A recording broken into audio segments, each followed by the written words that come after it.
Okay, welcome to another edition of the Will Be Blood Fight Show. I'm your host, Dave Duenas. What's going on, guys?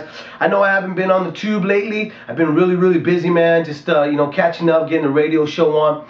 If you didn't tune in last night, you guys can still log on and press the on demand and listen to what we were talking about. We were doing the recap about the Robert the Ghost Guerrero, James Kirkland versus Joel Julio, Jordan. We were talking about Victor Ortiz and the possibilities of matches that are looking for the near future for all the fighters that were on the undercard. And I did mention some fights that were not televised, and who was on like Eloy Perez, Charlie Huertas, also Luis Ramos. We're also going to have a special guest coming up this Sunday, okay? So when you do log on, put a reminder on there so that you are notified at what time the guest is going to be there, and which is going to be Big Daddy Riddick Bowe, okay? To get on the show and really chop it up with us, the hardcore fans. Now, if you want to submit some questions, email me, but send me your number that you're going to be emailing so I know exactly who I'm speaking to, that you're coming through, okay? This is a radio show for the hardcore fans. Leave it in the ring, okay? So please tune in and support the radio show. Leave it in the ring. We're going to always have special guests on there. We're trying to work on trying to get some more people like Victor Ortiz, Robert the Ghost, and among others and stuff, other names that you have seen me,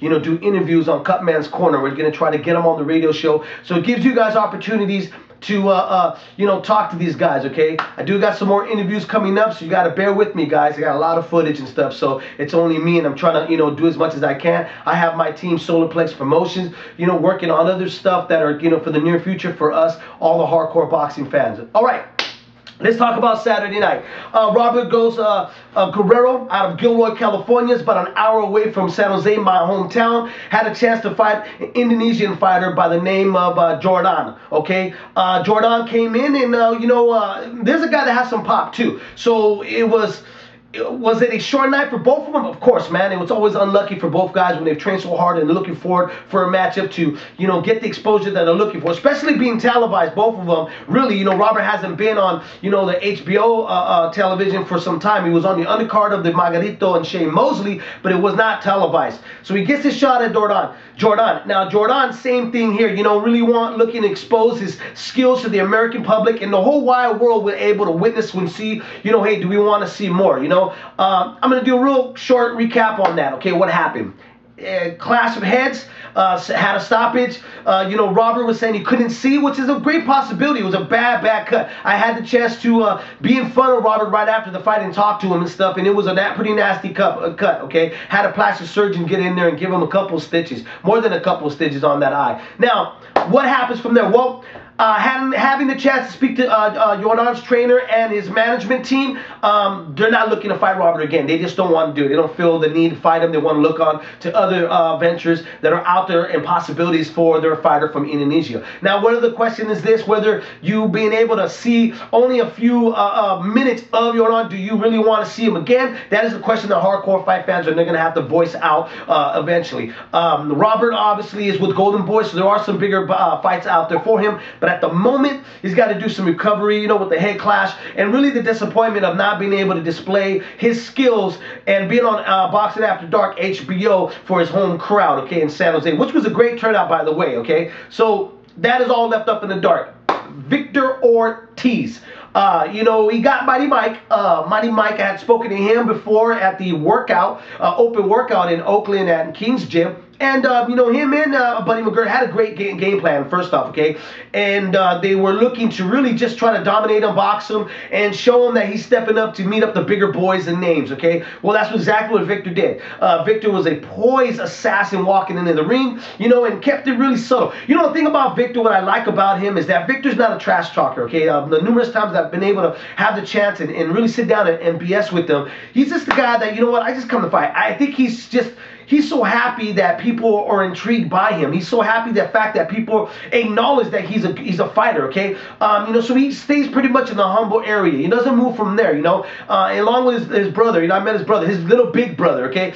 Same thing, just two kids are really just happy to be around, and really coming from the background that Victor did come from, is able to maintain that humbleness and say, what, I'm just lucky. I just got lucky. And that's pretty much how he has said it to me when having a chance to speak to him, which I'll be posting up up pretty soon, the interview right after his win, his victory over Mighty Mike. Okay, Mighty Mike got stunned pretty bad. Was it a short stoppage? I don't think so, because when you're right there in front of you, you could see that his legs were really out, and the way he just kind of, you know, jumped back towards the corner of the ring just kind of showed that he was done and over with. The speed and the power of Victor Ortiz, man, is just getting better every single time. Now, there was some talk in press conference from Oscar De La Hoya about a possible matchup between Nate Campbell making the announcement he can't make 135 anymore, so he decides to jump up, and Max Kellerman saying he's the only big name right now in that weight division. Well, you know, I guess he forgot about the rising star Victor Ortiz, because that's a big task there of himself. Even though right now Nate Campbell to me is a very crafty veteran, a guy that you shouldn't underestimate at any time, because of the fact that he does find a way. Now, when he fought Ali, of course, there was some questions there. A lot of people were saying, you know, he lost the fight. Me personally, I didn't think he lost the fight. I thought he was holding his composure, knowing that, you know what, he might not have trained as hard, or because of the being jerked here left and right, you know, not being able to get the fight with Johan Guzman and so on, whatnot, looking for the bigger fights like Marquez or another rematch with Juan Diaz. You know, so it could have kind of messed him up a little bit with training regimen. So might have been like that's why he couldn't come the full physique that he was looking for, or the full conditioning that he was looking for to face an Ali Fonica. Now going into a Victor Ortiz, that's a big boost up for him, okay, because that puts him in the legitimate roadmap on the 140-pound division. But it's a big task for Victor too. This is something that Victor's going to really have to be careful and think about, his whole management team. Now, you know, I had 916 Chris on the radio show, and David Chen, Solarplex writer, and I had a couple of subscribers call in, Die All Day, and we had Damien. I forgot your subscriber name, brother. I apologize. But we did have great discussion about this whole division, okay, and the possibilities, you know, like Zab Judah is in 140. Okay, we have him. We got Paulie Malignaggi in the 140 division. Some great fights out there in the making for Victor Ortiz to really start to climb the ladder and to show if he is the real deal, not just a hot prospect that's looking for a championship belt.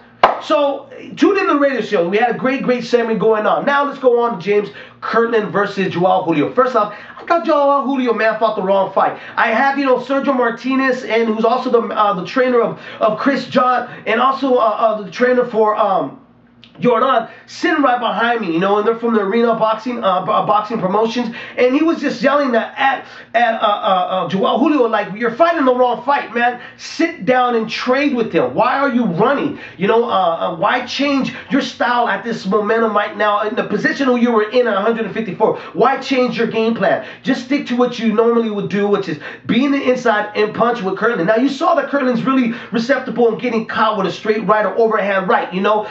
In press conference, I did talk to James Kirkland, and I said, he mentioned first that he could take a punch from a robot and it's not going to affect him. And I told him, do you think that is the wisest thing, though, to try to walk into a ring, you know, through the ropes and think of like that right now at the, you know, even though you got that mentality of the hardest man right now, you know, you got the stigma of being the next Mike Tyson at 154. Do you really think, though, that having that frame is the right frame to go in? Because just like we saw with Antonio Margarito, you know, your jaw may not hold up to every single puncher, okay? It's not a for sure thing. It's not something you want to put security money on, which is your jaw, okay? Because at any given moment, I think the ring can take that away from you just like that. So that is something I think he needs to kind of change up. And I know Ann Wolf, really, I had a chance to speak to her. That is something that she's been trying to drill in him. Get him to box a little bit better. Get him to box a little bit more. You know, Julio did fight the wrong fight, in my opinion. Try to outbox him. Try to use his legs a lot more. And that could have affected him. There's something you never try new. You don't try something new, man, against somebody that's coming to, you know, knock your head off, you know. You try to stick to what your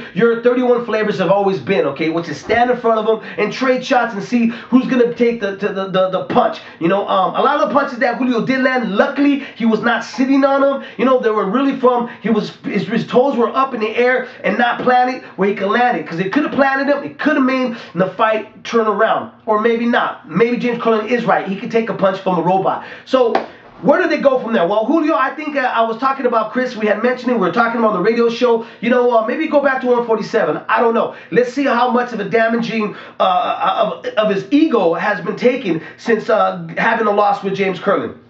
James Kirkland obviously, is looking for bigger and better things. There was mentioning at the press conference about maybe him facing Angulo. At the moment, of course, it's a great fight. It's a great matchup for Golden Boy. Right now, Angulo has a lot of flaws in his game plans too, where you can take advantage of, okay? And really, it's a toss-up type of fight. We don't really know who would win that fight. I would slightly give the edge to a Kirkland, but then again, I don't know. I would have to really sit there and think about it. But it's a fight they would like to rush in because of the fact that get Angulo while he's still a little green, get him before he starts getting better and better and better, okay? So that's why we would want to rush it. Does it make money sense? And money-wise, no, of course not. It doesn't make any sense at all. It's something that you would want to see be built up so that these two fighters get a bigger name and there's a bigger draw and there's bigger money in the long run, okay? Right now, it's not going to be a big name fight. It's not going to be a big money fight. Of course, you're going to see hardcore fans come out and see this fight because it's a great, intriguing fight. It has all the recipes of being a barn burner, okay? But we want to see something with a great build-up so that all the people in the world are able to see that, boxing is still alive and breathing. It's one of the best sports ever invented, okay? So James Kirkland, like to see him try to go after somebody else, maybe a Vernon Forrest, who can give him a much more dangerous test.